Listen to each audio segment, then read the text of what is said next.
എൻ്റെ ചാനലായ food love and മീയിലേക്ക് സ്വാഗതം. ഇന്ന് ഉണ്ടാക്കുന്നത് ഒരു വെണ്ടയ്ക്ക മെഴുക്കുവരട്ടിയാണ്. അതിലേക്ക് ആവശ്യമുള്ള സാധനങ്ങൾ: ഒരു പച്ചമുളക്, 1/2 ടീസ്പൂൺ മഞ്ഞൾപ്പൊടി, ഒരു സവാള അരിഞ്ഞത്, ഒരൽപ്പം തേങ്ങ, ഉപ്പ്, ആവശ്യത്തിന് എണ്ണ. പാൻ ചൂടാവാൻ വെച്ചിട്ടുണ്ട്. അതിലേക്ക് 1/2 ടീസ്പൂൺ എണ്ണ ഒഴിക്കണം.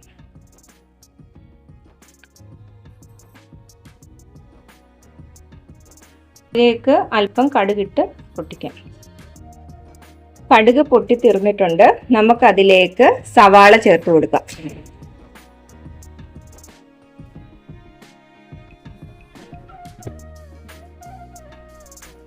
നല്ലതുപോലെ ഇളക്കി യോജിപ്പിക്കുക.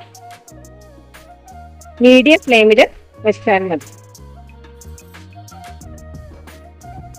സവാള പകുതി വഴണ്ട് വന്നിട്ടുണ്ട്. അതിലേക്ക് ഒരു പച്ചമുളക് ചേർത്ത് കൊടുക്കാം. അതും നല്ലതുപോലെ ഇളക്കി കൊടുക്കാം.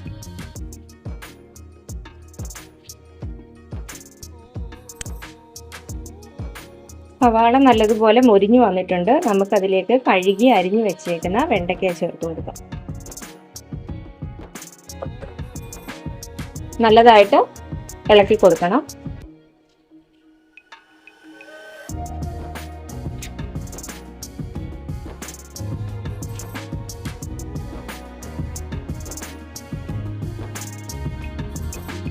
ഇത് അടച്ചു വെച്ച് വേവിക്കരുത്, തുറന്നു വെച്ച് തന്നെ വേവിക്കണം. അതിൻ്റെ ആ വഴുവഴുപ്പൊക്കെ പോകുന്നിടം വരെ തുറന്നു വെച്ച് വേവിക്കണം.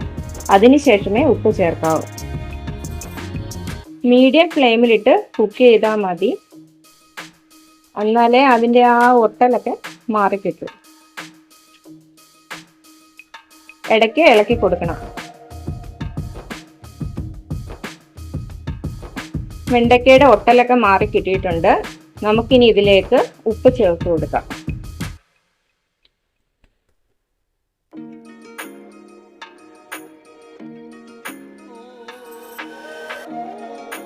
ഉപ്പ് ആവശ്യാനുസരണം ചേർക്കണം.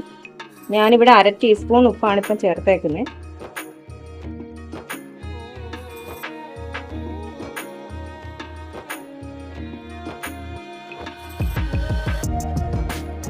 നമുക്കിനി അതിലേക്ക് മഞ്ഞൾപ്പൊടി ചേർത്ത് കൊടുക്കാം.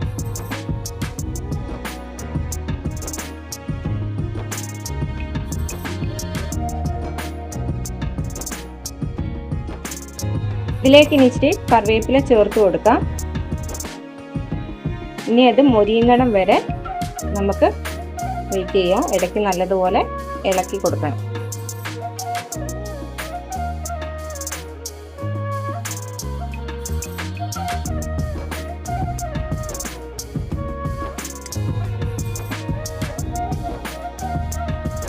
വെണ്ടയ്ക്ക മൊരിഞ്ഞു തുടങ്ങിയിട്ടുണ്ട്.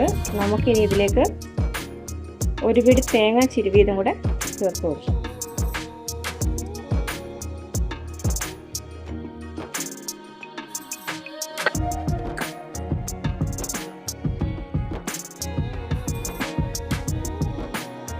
നല്ലതുപോലെ ഇളക്കി കൊടുക്കാം.